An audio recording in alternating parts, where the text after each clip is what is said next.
loin des disputes et des offenses. Il vient chercher une épouse qui marche sérieusement avec Dieu. Il vient chercher une épouse qui est témoin, qui ouvre sa bouche et qui parle aux perdus. Il vient chercher une épouse qui est engagée. Il vient chercher une épouse qui évangélise. Il vient chercher une épouse qui est debout et qui fait l'œuvre de l'épouse. Alléluia. De la même façon que tout l'Ancien Testament a pointé sur Jésus, tout le Nouveau Testament pointe encore sur Jésus. Et nous ne devons pas vivre en pensant que Jésus ne va pas revenir, mais Jésus va revenir. Et nous devons être prêts à tout instant au retour de Christ. Parce que nous ne savons pas, Jésus a dit lui-même, nul ne sait ni le jour ni l'heure. Nous ne connaissons ni le jour ni l'heure. Mais nous devons nous attendre à son retour parce que lorsqu'il viendra, nous ne nous y attendrons pas.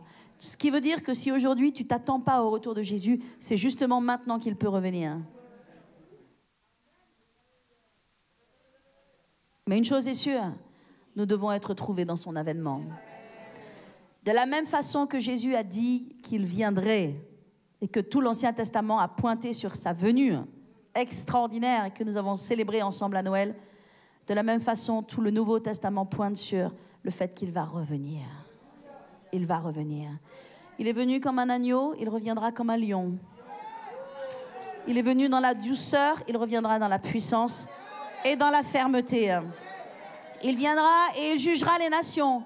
Il jugera les dirigeants du monde. Il aura, la Bible dit, une verge de fer dans sa main. Alléluia. Amen. Ça, c'est le Dieu que nous servons. Nous devons le servir et le suivre. Amen. Nous devons le servir et le suivre pas à pas. Être accrochés à Dieu, accrochés à lui. Alléluia. Donc, Dieu merci pour ses promesses, n'est-ce pas? Combien d'entre vous aimez ces promesses? Ces promesses sont oui et amen. J'aimerais vous dire quelques mots à propos de la guérison. Parce que la guérison est dans l'alliance. Voyez-vous, Jésus est venu faire une alliance avec nous. Et une des choses extraordinaires de l'alliance, c'est la guérison. Et nous devons bâtir notre foi dans la guérison.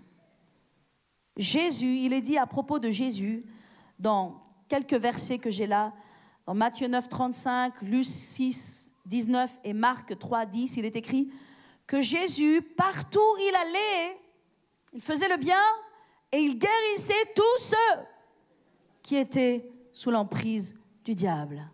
Tous ceux qui étaient malades. Alléluia. Je vais vous lire ces versets. Matthieu dit, Jésus parcourait toutes les villes et les villages, enseignant dans les synagogues, prêchant la bonne nouvelle du royaume et guérissant toute maladie et toute infirmité. Disons merci Seigneur. Alléluia. Pourquoi est-ce que je dis cela? Je dis cela parce que c'est très important que vous vous appropriez la parole de Dieu. Nous avons besoin d'être nourris de la parole de Dieu. Jésus enseignait et il prêchait et il guérissait tous ceux. Il n'y avait pas de maladie sur lesquelles il disait « Oh, toi, je ne suis pas sûr, je ne suis pas certain, on verra peut-être ». Il guérissait tous ceux qui étaient malades. Alléluia. Et tous ceux qui avaient des infirmités. Dans Luc, il est écrit « Et toute la foule cherchait à le toucher parce qu'une force sortait de lui et les guérissait tous. » Alléluia. La guérison est dans l'alliance. La guérison est notre pain. La guérison est le pain des petits-enfants. La guérison est mon pain. Mettez votre main sur votre cœur et dites, la guérison, c'est mon pain. Je mange ce pain et je reçois la guérison. Amen. Amen. Ça fait partie des privilèges de l'alliance. Et dans Marc 3, il est écrit, car comme il guérissait beaucoup de gens, tous ceux qui avaient des maladies se jetaient sur lui pour le toucher. Jésus les guérissait tous. Alléluia. Il y a beaucoup d'histoires dans la Bible qui racontent les miracles de Jésus. Je vous encourage à les lire. Je vous encourage à relire les évangiles. Et c'est ce que j'ai fait cette semaine. J'ai relu les évangiles en allant un chapitre en chapitre, en sautant les enseignements pour le coup, et en allant de miracle en miracle. Et on voit tous les miracles de Jésus. Et on voit que les gens auxquels Jésus était confronté avaient des niveaux de foi différents. Et on voit que la guérison, c'est un mix de la grâce et de la foi. C'est un mix de la grâce de Dieu. C'est-à-dire que Dieu guérit par grâce, pas par mérite. Parfois, nous faisons un certain nombre de choses et nous pensons que nous pouvons mériter notre guérison. Mais en rien, nous ne méritons quoi que ce soit parce que Dieu va nous le donner par grâce. Il n'y a rien que Dieu veut nous donner par mérite. Il veut toujours nous donner par grâce. L'évangile, c'est l'évangile de grâce. Dieu est un Dieu de grâce. Il faut comprendre la grâce. La grâce, c'est ce qu'il y a de plus puissant. C'est ce qu'il y a de plus beau. Dieu n'attend pas que tu sois beau ou bon ou parfait. Dieu donne sa grâce. La grâce se voit à la piscine de Bethesda. Jean 5, verset 5. Or, à la piscine de Bethesda, il y avait 5 portiques. La grâce et la grâce. 5 fois la grâce. Le 5 est le chiffre de la grâce. Jésus arrive à Bethesda. C'est une très grande piscine et il y a énormément de gens. C'est un immense bassin à la porte des brebis, qui est une des portes de Jérusalem. Il y a un immense bassin. Et là, il y a énormément de gens. Et tout le monde attend qu'un ange descende du ciel et remue l'eau. Vous êtes toujours avec moi ce matin? Et Jésus passe et il y a un homme qui est là. Il est paralytique, couché depuis 38 ans. Cet homme ne demande rien. Vous savez, dans la vie, il y a des gens qui ne demandent rien. Mais je crois que tu vas passer à côté de ces gens qui ne demandent rien pour libérer la grâce de Dieu envers eux. Cet homme ne demande rien, il ne voit même pas Jésus. Il est enfermé dans ses histoires, enfermé dans ses problèmes, enfermé dans son infirmité. Et Jésus vient et il lui dit, veux-tu être guéri? Et l'homme ne répond même pas oui. Il lui répond, ça fait 38 ans que je suis là et il n'y a personne pour me jeter dans l'eau et j'y arrive pas tout seul. Or, Jésus venait de lui poser cette question, veux-tu être guéri? Que veux-tu que je fasse pour toi? Et il n'a même pas dit, je veux être guéri. Il est resté enfermé dans ses pensées. Autant vous dire qu'il n'y avait pas un gramme de foi en lui. Et là, c'est la grâce qui a été opérante. À Bethesda, dans Jean 5, 5, à la porte des brebis, là où il y a 5 portiques, la grâce de Dieu a été manifestée. Et Jésus lui a dit, lève-toi, prends ton lit, rentre chez toi. Parce que la guérison, c'est la grâce. La guérison, c'est la grâce. Jésus a fait cela à d'autres personnes. Nous voyons d'autres personnes par lesquelles des personnes qui rencontrent son chemin, et notamment des aveugles qui ne demandaient rien. Passe, l'aveugle de Siloé, il le prend, crache, fait de la boue dans ses yeux. Il n'avait rien demandé, cet homme. Il l'envoie et il se lave. Nous voyons la grâce dans la guérison, mais nous voyons aussi la foi. Parce que dans les guérisons qu'il y a eu au temps de Christ, beaucoup de gens se sont approchés de Jésus. Ils avaient une attente, ils avaient une demande. Les 10 lépreux sont venus vers Jésus et ils ont dit, aie pitié de nous, fils de David, que nous soyons guéris, que nous soyons purs. Guéris-nous. Alors Jésus leur a dit, allez vous montrer au sacrificateur. Il ne les a même pas touchés. Ils étaient venus vers Jésus. Ils voulaient que Jésus fasse quelque chose pour eux, que Jésus les guérisse. Ils avaient foi en Jésus. Ils avaient confiance que Jésus pouvait faire quelque chose. Jésus ne les a même pas touchés. Il leur a dit, allez vous montrer au sacrificateur. Et quand Jésus leur a dit, allez vous montrer au sacrificateur, c'était une marche de foi. Parce que quand vous êtes un lépreux et que vous avez l'audace et l'ardiesse de marcher pour aller jusqu'au sacrificateur, pour montrer que vous êtes guéri, que vous commencez... Vous savez, tout commence par la chair. Dans la foi, vous commencez par la chair pour finir dans la foi.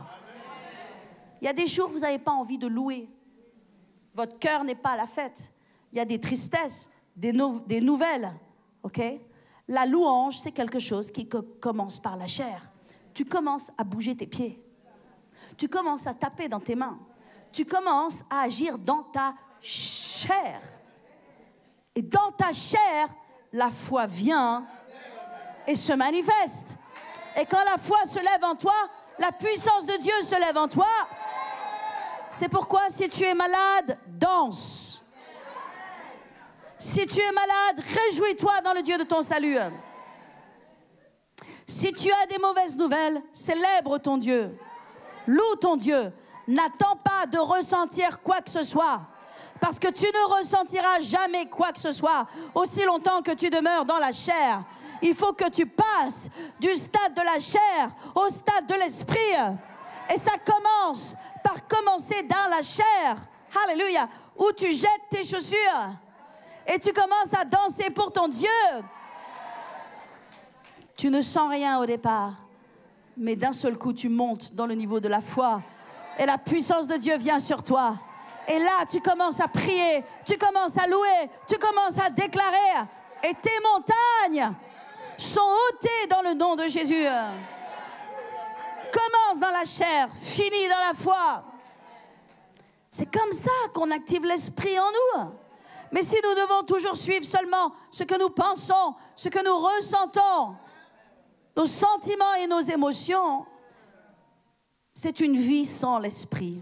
C'est une vie charnelle et naturelle dans laquelle il n'y aura aucune victoire, quand bien même Dieu nous aime tant. Parce que Dieu nous aime tant. Mais là où nous avons choisi de vivre, c'est là. C'est là. Et il n'y a pas de puissance là. Il faut monter là. Alléluia. Amen. Donc ces 10 lépreux, ils sont partis. OK ?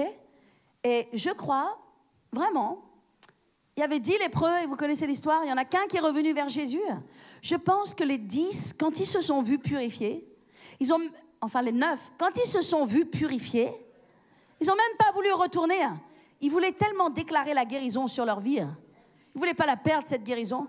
Ils voulaient tellement que le sacrificateur les voie et qu'enfin, vous savez, qu'ils ne sont même pas venus remercier Jésus. Il n'y en a qu'un seul, la Bible dit que c'était un Samaritain. Il est revenu vers Jésus et Jésus lui a dit, les 10 n'ont-ils pas tous été guéris? Et il n'y en a qu'un pour revenir, pour me dire merci. Mais je pense qu'ils étaient tellement excités avec leur guérison, ils ont oublié de dire merci. C'était plus important pour eux. Mais il y en a un qui est revenu. Avant même de se faire voir au sacrificateur, il est revenu et il a dit, merci, merci, merci.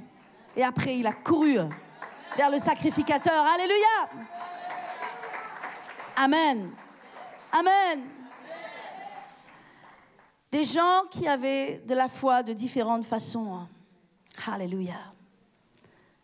Alléluia. Bartimée est venu vers Jésus. Jésus est passé. Il a crié, fils de David, aie pitié de moi. Et les gens lui ont dit, tais-toi, tais-toi. N'importune pas le maître. Fils de David, aie pitié de moi. Il a couru vers Jésus, jeté son manteau d'aveugle. Et lorsqu'il est arrivé vers Jésus, Jésus lui a dit, qu'est-ce que tu veux que je te fasse? Parce que Jésus pose toujours cette question aux gens. Qu'est-ce que tu veux de moi? La question aujourd'hui, c'est qu'est-ce que tu veux de Jésus? Jésus a pris nos malédictions. Il les a portées dans sa chair à la croix. Maintenant, qu'est-ce que tu veux de Dieu? Alléluia. Il faut qu'il y ait de la foi en toi.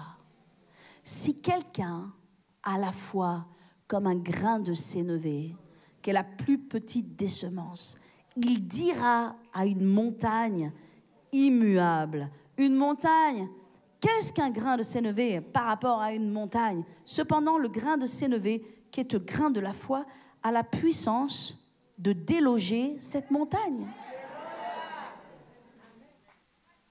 Ça veut dire que vous et moi, impérativement, nous avons besoin d'activer la foi dans nos vies, dans nos cœurs. Alléluia. Ne pensez pas que le message de la foi est encore un message sur la foi. Je parlais avec une personne charmante par ailleurs, mais qui me dit « Oh oui, mais je connais le message de la foi. » Mais attendez, moi je ne connais pas le message de la foi. J'ai besoin de l'apprendre tous les jours. J'ai besoin de marcher dedans tous les jours. J'ai besoin de le comprendre tous les jours. J'ai besoin de l'activer dans ma vie tous les jours. Parce que je vais vous dire une chose, c'est très possible de marcher dans une vie chrétienne qui n'a pas de foi. Et nous avons déjà passé tellement de jours dans nos vies à marcher cette vie chrétienne sans foi. Parce que nous ne pensons même pas à allumer la foi. Nous ne pensons même pas à activer la foi. Vous savez pourquoi? Parce qu'on se dit on va y arriver d'une façon ou d'une autre. Oh, le gouvernement va pouvoir. Oh, il y a le RSA. Oh, il y a la Sécu. Oh, il y a des gens. Il y a ma famille. Il y a quelque chose. Et on ne pense pas activer notre foi en Dieu. Parce qu'on dit, oh, de toute façon, je vais bien recevoir un peu de là et un peu de ci et ça va bien aller. Et on peut passer toute notre vie avec une foi atrophiée qui n'a jamais servi, qui ne s'est pas développée. C'est pourquoi Jésus disait aux gens, qu'est-ce que tu veux de moi? Qu'est-ce que tu veux? Qu'est-ce que tu veux que je te fasse? Pourtant, un aveugle, ça se voit qu'il est aveugle. Un paralytique, c'est évident qu'il est paralysé. Mais Jésus disait, qu'est-ce que tu veux? Et ce matin, Dieu te demande, qu'est-ce que tu veux de moi? Qu'est-ce que dans ta vie tu es en train d'activer comme foi? Tu es en train d'activer ta foi, pourquoi? Est-ce que tu actives ta foi pour quelque chose? Parce que la réalité, c'est que si tu actives ta foi pour quelque chose, tu es en train de parler à cette montagne. Parce que si quelqu'un a la foi comme un grain de sénévé, il dira à cette montagne, il dira à ce sycomore, déracine-toi de là et jette-toi dans la mer. Et il le verrait. Alléluia. Amen. Gloire à Jésus. Beaucoup de gens sont venus vers Jésus. Jésus les a guéris. C'était un mix de foi et de grâce. Mais la dernière personne auquel je vais vous parler avant de terminer, il y a des gens pour lesquels Jésus a dit, waouh, ça, j'ai jamais vu une aussi grande foi en Israël. Et il y a 2 personnes pour lesquelles Jésus a dit cela. Il a dit, femme, ta foi est grande. Il y a 3 personnes à qui il a dit ça. La femme syrophénicienne lui a dit, oh, Jésus a été. Il a dit, waouh, femme, ta foi est grande. Le centenier, Jésus s'est arrêté, il s'est tourné. Littéralement, il a fait ça. Je vous dis, il a fait ça. Je ne sais pas comment, mais je le sais. Il a fait ça. Et il a dit, je n'ai jamais vu une aussi grande foi en Israël. Et une autre personne extraordinaire dans laquelle il a dit, ta foi t'a sauvé. Je n'ai pas le temps d'entrer dans la femme syrophénicienne. Quelle magnifique histoire. Cette femme-là, pour faire un tout petit résumé, elle n'est pas juive. Donc, Jésus n'est pas là encore pour elle. Ce n'est pas encore le temps des païens, c'est le temps des juifs. Jésus est venu pour les juifs. Mais cette femme, elle s'en fiche bien. Elle veut ce que Jésus a. Elle veut la bénédiction de Dieu pour elle. Elle en a désespérément besoin parce que sa fille est cruellement torturée par le diable et elle veut que sa fille soit libérée. Alors elle va vers Jésus et Jésus lui dit, non, mais je n'ai été envoyé que vers les brebis d'Israël. Je n'ai pas été envoyé pour des gens comme vous. Et Jésus va lui dire que finalement ils sont des chiens. Oui, mais les chiens n'ont pas accès à la table des maîtres. Et elle va dire, oui, mais les petits chiens mangent même les miettes de la table. Et Jésus dit,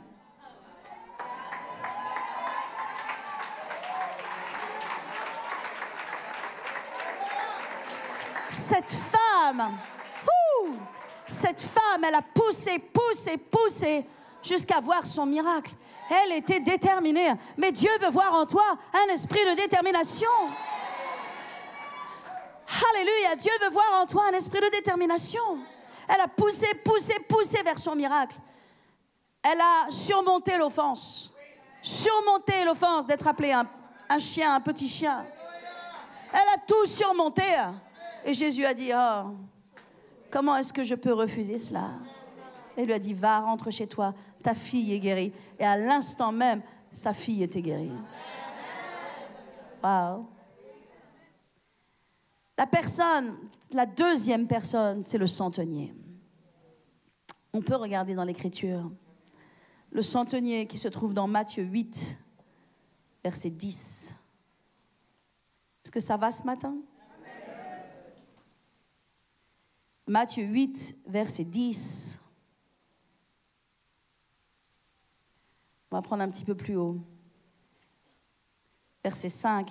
Comme Jésus entrait dans Capernaum, un centenier l'aborda, le priant et disant, « Seigneur, mon serviteur est couché à la maison, atteint de paralysie et souffrant beaucoup. » Jésus lui dit, « J'irai et je le guérirai. » Et le centenier répondit, « Seigneur, je ne suis pas digne que tu entres sous mon toit. Mais dis seulement un mot et mon serviteur sera guéri. Car moi qui suis soumis à des supérieurs, j'ai des soldats sous mes ordres. Je dis à l'un, va et il va. À l'autre, viens et il vient. Et à mon serviteur, fais cela et il le fait. » Après avoir entendu cela, Jésus fut dans l'étonnement. Et il dit à ceux qui le suivaient, je vous le dis, même en Israël, en vérité, je n'ai pas trouvé une aussi grande foi. Alléluia. Qu'est-ce qui se passe? Il y a un homme qui a un serviteur auquel il est extrêmement attaché, c'est un centenier. Il est très attaché à son serviteur. Son serviteur est extrêmement malade et il envoie des gens vers Jésus pour lui dire que son serviteur a besoin de guérison. Et Jésus, bien sûr, se met en route pour aller chez le centenier. Et le centenier, apprenant que Jésus est en route pour aller chez lui, renvoie des personnes pour dire « Jésus, Jésus, je ne suis pas digne que tu entres sous mon toit. Mais dis seulement un mot et ton serviteur sera guéri. » On est dans un autre niveau de foi. La plupart des gens, ils allaient vers Jésus. Il fallait qu'ils voient Jésus, qu'ils touchent Jésus, qu'ils entendent Jésus, qu'ils reçoivent la main sur la tête, de la boue dans les yeux, quelque chose. Mais lui, il avait confiance qu'une parole de Jésus suffisait. Jésus n'avait même pas besoin d'entrer dans sa maison. Mais moi, j'aurais voulu que Jésus il entre dans ma maison. J'aurais fait une chambre, j'aurais fait un lit. J'aurais dit, mais reste maintenant, tout le temps de ton ministère, reste là. J'ai besoin de toi. Vous comprenez? Mais le centenier a dit, non, non, non, non, non. Est-ce que vous voyez la foi de ce centenier? Ce n'est pas une foi sentimentale. Dis juste une parole et ton serviteur sera guéri. Et il y a un autre exemple qui est juste extraordinaire, que vous connaissez bien. On va le lire ensemble. C'est dans Marc 5, le fameux Marc 5. Vous allez reconnaître tout de suite qui est cette personne. Alléluia. Fortifie-nous, Seigneur, par ta parole. Mets un esprit de foi en nous. Alléluia. Verset 21. Jésus dans la barque regagna l'autre rive où une grande foule s'assembla près de lui. Il était au bord de la mer. Alors vint un des chefs de la synagogue, nommé Jairus, qui l'ayant aperçu se jeta à ses pieds et lui adressa cet instant de prière. Voilà quelqu'un qui vient au pied de Jésus. Et nous comprenons. Il vient au pied de Jésus, il s'agenouille à ses pieds et il lui fait cet instant de prière. Ma fille, ma petite fille est à l'extrémité. Viens, impose-lui les mains afin qu'elle soit sauvée et qu'elle vive. Jésus s'en alla avec lui et une grande foule le suivait et le pressait. Or, il y avait une femme. Il y avait une femme avec une perte de sang depuis 12 ans. Elle avait beaucoup souffert entre les mains de plusieurs médecins et elle avait dépensé tout ce qu'elle possédait et n'avait éprouvé aucun soulagement. Mais étant entrée plutôt en empirant, ayant entendu parler de Jésus, elle vint dans la foule par derrière et toucha son vêtement. Car elle disait en elle-même, si je puis seulement toucher son vêtement, je serai guérie. À l'instant même, la perte de sang s'arrêta et elle sentit dans son corps qu'elle était guérie de son mal. Et Jésus connut aussitôt en lui-même qu'une force était sortie de lui. Vous voyez, la foi est conductrice d'une force. On parle que l'électricité est conductrice. La foi est conductrice. Et si vous regardez, il y a différents passages dans la Bible où vous voyez que les gens, lorsqu'ils se sont levés dans la foi, il y a une force qui est sortie de Jésus. Pas seulement ici, mais dans d'autres endroits aussi. Jésus priait pour les gens, une force sortait de lui. Alléluia. Ici, cette femme, elle sent dans son corps qu'elle est guérie. Jésus connut aussitôt en lui-même qu'une force était sortie de lui. Et se retournant au milieu de la foule, il dit, « Qui a touché mes vêtements ?» Et ses disciples lui dirent, « Tu vois la foule qui te presse et tu dis, qui m'a touché ?» C'était un autre touché. Ce n'était pas le même touché. Il y avait 1000 personnes qui le touchaient sans foi. Et il y a eu une personne qui l'a touché avec foi. Et Jésus a dit, « Qui m'a touché ?» Parce que Jésus pouvait reconnaître le toucher de foi. C'est temps maintenant que tu touches Jésus avec ta foi. Que tu dis, « Seigneur, j'ai foi en toi. Je vais avoir foi en toi pour ma vie. Je vais avoir foi en toi pour ma guérison. Je vais avoir foi en toi pour mon corps. Je vais avoir foi en toi pour mes finances. Je vais avoir foi en toi pour mon avenir. » Alléluia. Amen. Et donc, il est écrit, la femme, ok, il regarda autour de lui pour voir qui avait fait cela. Il n'allait pas la punir, il allait la bénir. Et la femme, effrayée et tremblante, sachant ce qui s'était passé en elle, vint se jeter à ses pieds et lui dit toute la vérité, comme si elle avait fait quelque chose de mal. Mais pour la société, elle avait fait quelque chose de mal, donc elle avait peur. Parce que comme elle était impure, elle n'avait pas le droit d'aller dans la foule. Mais Jésus lui dit, ma fille, ta foi t'a sauvée. Va en paix, sois guérie de ton mal. Ma fille, Dieu lui dit, ma fille. Oh, Dieu lui dit, ma fille, ta foi t'a sauvée. Ta foi t'a sauvée. Cette femme, elle est extraordinaire. Je vais vous dire pourquoi elle est extraordinaire. Voilà ce que Dieu m'a montré à propos de cette femme. Contrairement à tous les autres miracles, et on voit Jairus qui vient au pied de Jésus, cette femme, elle n'a rien demandé. Elle n'a pas cherché à avoir de l'attention, elle n'a pas cherché à voir même la personne de Jésus, mais elle avait foi dans Jésus. C'est une foi qui est supérieure, c'est une foi qui est au-delà. Elle avait foi dans Jésus, elle avait foi dans les paroles de Jésus. Alléluia. Et la seule chose pour laquelle elle est venue prendre.